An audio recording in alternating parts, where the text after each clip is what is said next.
Sobat Maestro, sesaat lagi kita akan bersama-sama mengikuti program Suara Gembala bersama Pendeta Cheng Kim Guan dari GBT Bukit Moria. Selamat mendengarkan.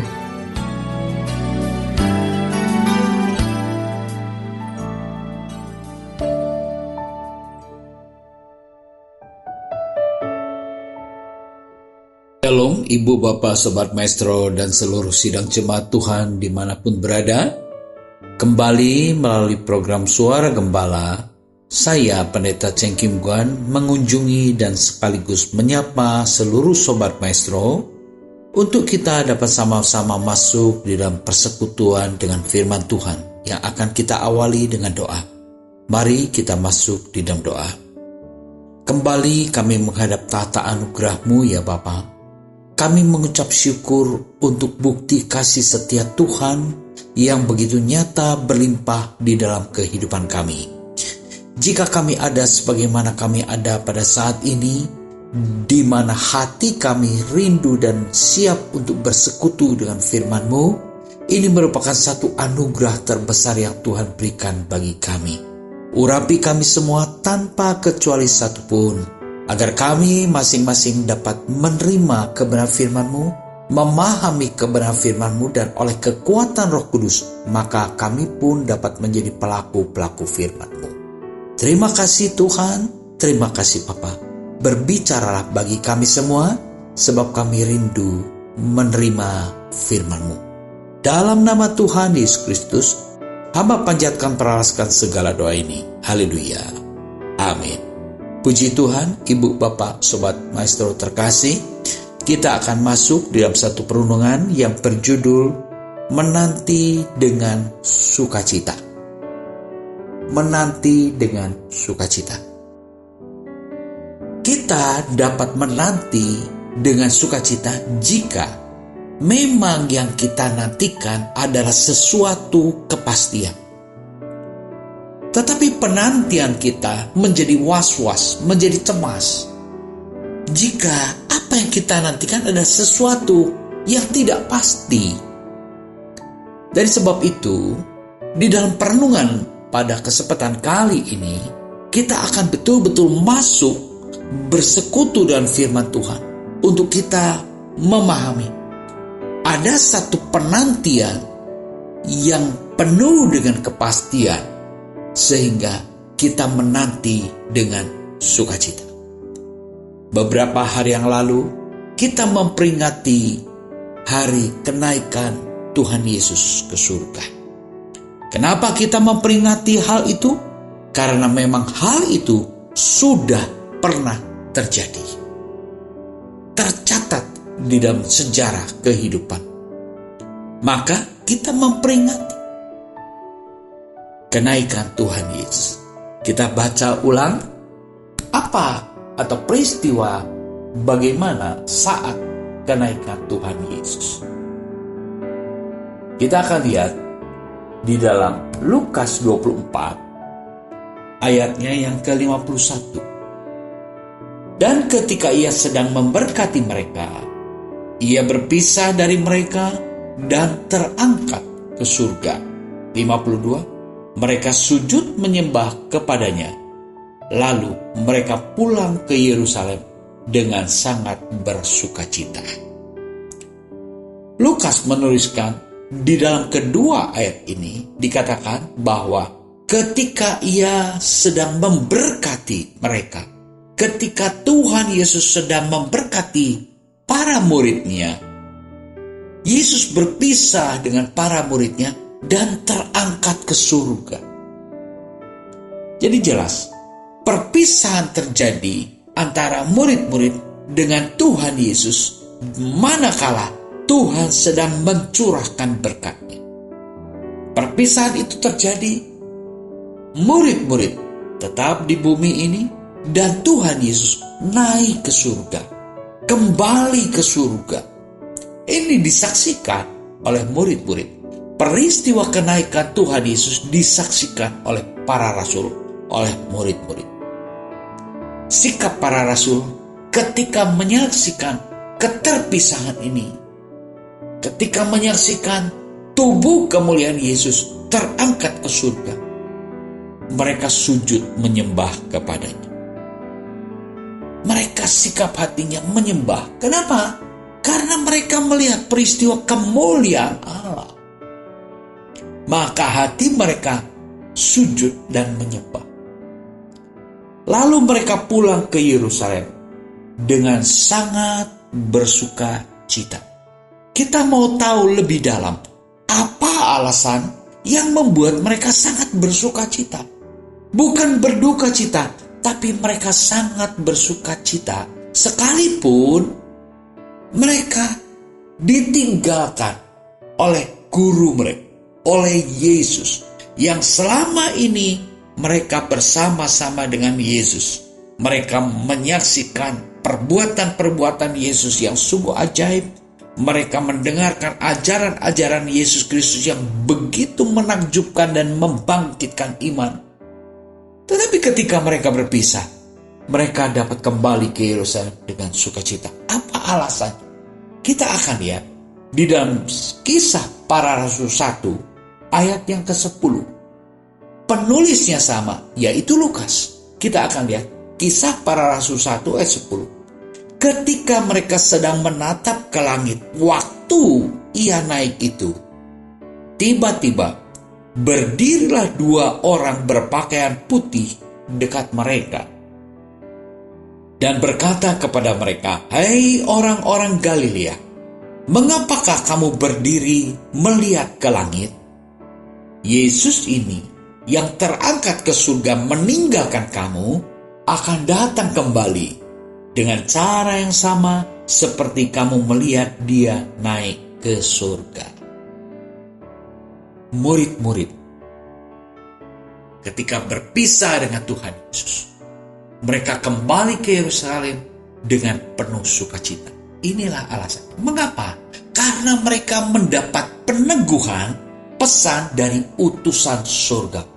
2 orang utusan surgawi. Dikatakan di sini, tiba-tiba berdirilah 2 orang yang berpakaian putih dekat mereka. 2 orang. Tidak hanya 1 orang, 2 orang. Penguatan tentang saksi. Ya, kalau kita dalam persidangan tidak cukup 1 saksi. Perlu 2, bahkan lebih. Saksi-saksi yang meneguhkan peristiwa itu betul-betul terjadi. Dan murid-murid saat itu bisa bersuka cita. Karena apa? Mereka mendapat pesan surgawi dari 2 orang yang tiba-tiba muncul ada di dekat mereka. Apa yang menguatkan? Yaitu dikatakan, Yesus ini yang terangkat ke surga, meninggalkan kamu, akan datang kembali.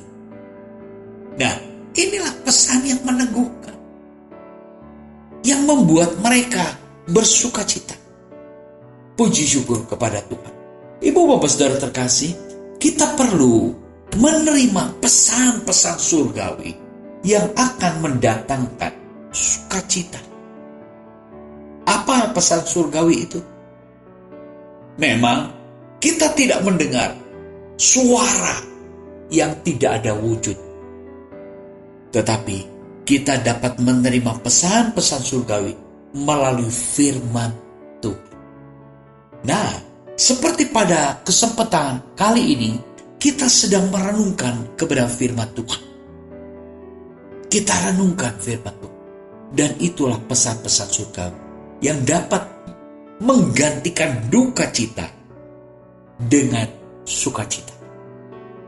Ya, memang keterpisahan itu pasti ada efek duka cita, ada efek kesedihan. Tetapi oleh berkat Tuhan, melalui pesan yang disampaikan oleh utusan-utusan surga, maka murid-murid itu kembali ke Yerusalem dengan sangat bersukacita. Mengapa mereka kembali ke Yerusalem? Untuk apa mereka kembali ke Yerusalem? Kita akan lihat di dalam Kisah Para Rasul 1 ayat yang ketiga. Mereka kembali ke Yerusalem dengan sukacita menanti janji Bapa. Kita lihat Kisah Para Rasul 1 ayat yang ketiga. Kepada mereka, kepada murid-muridnya, ia menunjukkan dirinya setelah penderitaannya selesai. Yesus menunjukkan dirinya setelah kematiannya dan kebangkitan. Setelah penderitaannya selesai, ya, kematiannya. Yesus mati di kayu salib. Sebelumnya dia begitu menderita. Dipaku di kayu salib. Mati di kayu salib. Dan setelah penderitaannya selesai, yang artinya dia bangkit dengan tubuh kemuliaan, ia menunjukkan diri, menampakkan diri. Dan dengan banyak tanda, ia membuktikan bahwa ia hidup. Ya, setelah Tuhan Yesus bangkit daripada kematiannya, Tuhan Yesus menyatakan diri kepada murid-murid. Dan banyak tanda, ia membuktikan bahwa ia hidup. Selama 40 hari, ia berulang-ulang menampakkan diri dan berbicara kepada mereka tentang kerajaan Allah. Puji syukur kepada Tuhan. Ini peneguhan-peneguhan, peristiwa-peristiwa yang terjadi ketika Tuhan Yesus bangkit. Ketika Tuhan Yesus sudah bangkit, itu berulang kali Tuhan Yesus menunjukkan dirinya kepada murid-muridnya. Bahkan dikatakan selama 40 hari berulang-ulang.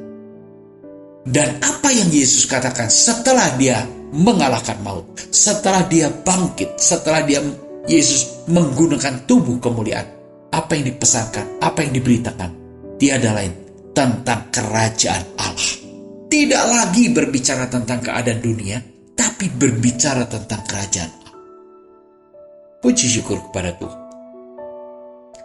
Pada suatu hari, di dalam Kisah Para Rasul 1 ayat yang keempat, pada suatu hari ketika ia makan bersama-sama dengan mereka, ia melarang mereka meninggalkan Yerusalem dan menyuruh mereka tinggal di situ menantikan janji Bapa. Puji Tuhan. Berulang-ulang Tuhan Yesus menyatakan dirinya kepada murid-muridnya dengan berbagai-bagai tanda kemuliaan. Lalu pada suatu ketika, Yesus melarang mereka meninggalkan Yerusalem dan menyuruh mereka tinggal di situ menanti janji Bapa. Apa yang Bapa janjikan? Kisah Para Rasul 1 ayat yang kelima dikatakan, sebab Yohanes membaptis dengan air, tetapi tidak lama lagi kamu akan dibaptis dengan Roh Kudus. Nah, inilah janji Bapa, yaitu apa? Baptisan Roh Kudus. Tuhan Yesus mengingatkan pelayanan Yohanes Pembaptis. Membaptis banyak orang. Membaptis untuk hidup dalam pertobatan. Tetapi tidak lama lagi kamu akan dibaptis dengan Roh Kudus. Sehingga kamu tidak hanya hidup dalam pertobatan, tapi kamu dapat mampu menghasilkan buah-buah pertobatan. Yohanes ketika membaptis, bahwa Yohanes katakan kepada orang-orang Farisi, orang-orang munafik itu, hei kamu keturunan ular beludak, mengapa kamu mau lari dari murka Allah? Yohanes juga katakan, hasilkanlah buah pertobatan. Jadi dibaptis saja, bertobatnya tidak cukup. Harus pertobatan itu disertai dengan buah-buah pertobatan melalui kuasa Roh Kudus. Nah, janji baptisan Roh Kudus akan memperlengkapi murid-murid sehingga mereka dimampukan untuk menghasilkan buah-buah pertobatan. Puji syukur kepada Tuhan. Menanti dengan sukacita Roh Kudus dicurahkan. Di dalam Kisah Para Rasul 2 ayat yang ke-1. Ketika tiba hari Pentakosta, semua orang percaya berkumpul di suatu tempat. Tiba-tiba turunlah dari langit suatu bunyi seperti tiupan angin keras yang memenuhi seluruh rumah itu di mana mereka duduk. Ketika hari Pentakosta, ketika pada hari pencurahan Roh Kudus tiba-tiba, ya karena mereka menanti, tidak tahu kapan, tetapi pada waktunya, pada waktu yang tetap dan digenapilah pencurahan Roh Kudus. Roh Kudus dicurahkan. Di dalam Kisah Para Rasul 2 ayat yang ketiga, dan tampaklah kepada mereka lidah-lidah seperti nyala api yang bertebaran dan hingga pada mereka masing-masing. Hingga pada mereka masing-masing. Roh Kudus dicurahkan memperlengkapi mereka masing-masing. Mereka itu siapa? Mereka yang taat akan apa yang Tuhan perintahkan, dan mereka yang mematuhi, menjauhi segala yang dilarang oleh Tuhan. Apa yang dilarang? Jangan tinggalkan Yerusalem. Apa yang diperintahkan?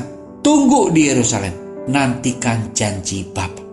Sehingga mereka yang tekun menanti janji Bapa, mereka masing-masing dipenuhi Roh Kudus. Apa reaksinya? Apa hasilnya orang yang dipenuhi Roh Kudus? Di dalam Kisah Para Rasul 2 ayat yang keempat, maka penuhlah mereka dengan Roh Kudus. Lalu mereka berkata-kata dalam bahasa-bahasa lain, seperti yang diberikan oleh Roh itu kepada mereka untuk mengatakannya.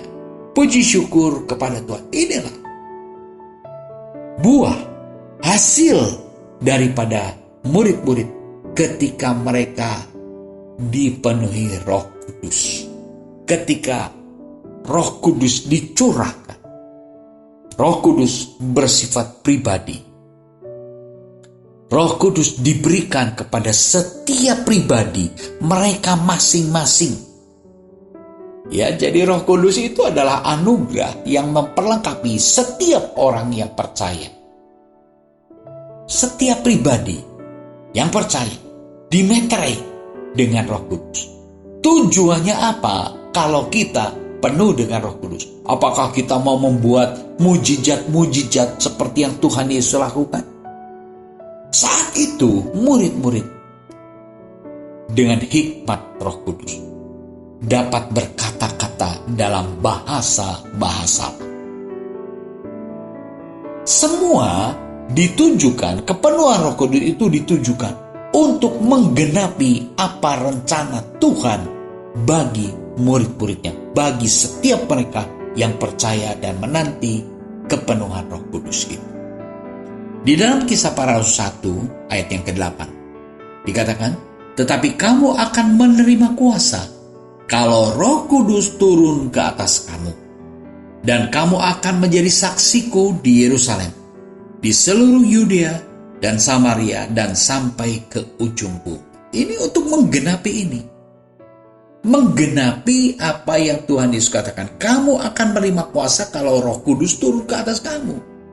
Dan saat Pentakosta turun, hari Pentakosta, Roh Kudus dicurahkan, dan memang murid-murid itu menjadi saksi dalam berkata-kata dengan berbagai macam bahasa. Wah, luar biasa bukan? Jadi Bapak Saudara terkasih, betapa pentingnya peran Roh Kudus yang dinanti-nantikan itu untuk membuat kita orang-orang percaya, para rasul saat itu menjadi saksi Kristus, memberitakan perbuatan-perbuatan Allah yang besar kepada seluruh penjuru bumi, seluruh bangsa-bangsa, berbagai macam bahasa. Mereka diperlengkapi dan memang mereka mampu mengatakan semuanya. Hari Pentakosta sebentar lagi akan kita peringati, hari pencurahan Roh Kudus. Kita ini hari-hari menanti hari pencurahan Roh Kudus. Dan kita akan lihat yang dituliskan oleh Rasul Yohanes. Menanti kedatangan Juru Selamat dengan sukacita, dengan kekuatan Roh Kudus. Yohanes 14 ayat yang ke-25. Semuanya itu kukatakan kepadamu selagi aku bersama-sama dengan kamu.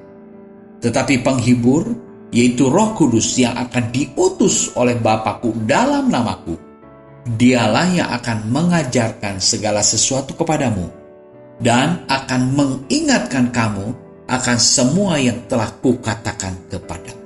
Ini pesan Tuhan Yesus kepada murid-murid. Penghibur, yaitu Roh Kudus. Kita perlu mendapat penghiburan daripada Roh Kudus. Di mana saat ini kita hidup di dalam akhir zaman, di dalam masa-masa sukar. Ketika kita menghadapi kesukaran demi kesukaran, pergumulan demi pergumulan, kita perlu penghiburan.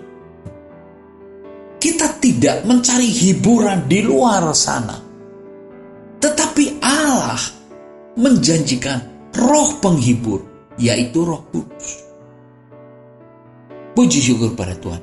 Inilah sarana, inilah kekuatan, inilah perlengkapan yang Allah anugerahkan melalui Roh Kudus untuk memperlengkapi kita anak-anak Tuhan yang hidup pada masa sekarang ini. Ya, karena peristiwa pencurahan Roh Kudus itu 2000 tahun yang lalu sudah terjadi. Itu sudah digenapi. Murid-murid menanti pencurahan Roh Kudus dengan sukacita. Lalu kita sekarang menanti kedatangan Tuhan yang kedua kali dengan sukacita. Dengan Roh penghibur, dengan hikmat daripada Roh Kudus. Untuk apa? Di dalam sukacita itu kita dapat bersaksi. Dialah yang akan mengajarkan segala sesuatu kepadamu dan akan mengingatkan kamu akan semua yang telah kukatakan kepadamu. Puji syukur pada Tuhan. Roh Kudus berperan mengajar kepada kita. Roh Kudus berperan mengingatkan kita. Kenapa perlu diulang-ulang mengingatkan? Sebab kita ini pelupa, seringkali lupa dan mudah lupa.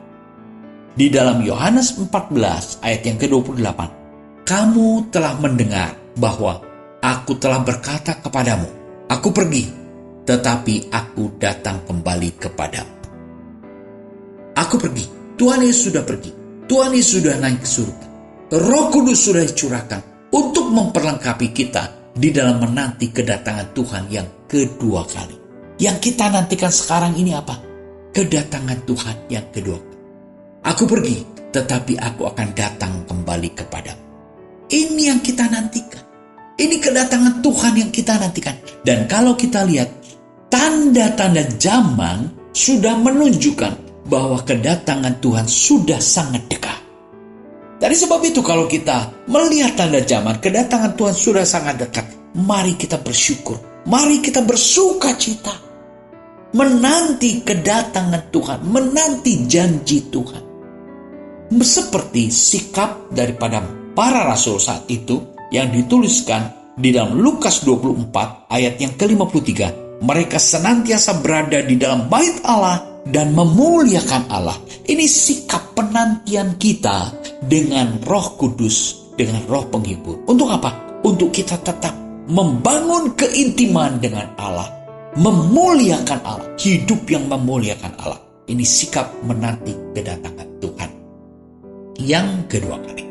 Biarlah ibu bapak saudara terkasih, pada saat-saat ini marilah kita menanti kedatangan Tuhan dengan penuh sukacita, karena ada Roh penghibur yang memperlengkapi setiap kita semua, yaitu Roh Kudus. Puji syukur kepada Tuhan. Tuhan Yesus memberkati kita semua. Mari kita berdoa.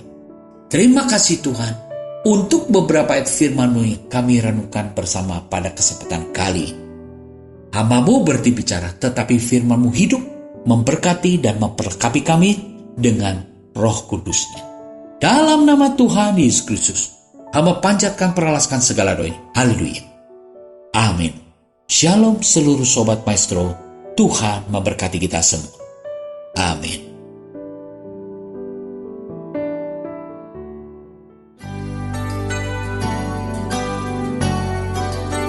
Sobat Maestro, Anda baru saja mendengarkan program Suara Gembala bersama Pendeta Cheng Kim Guan dari GBT Bukit Moria.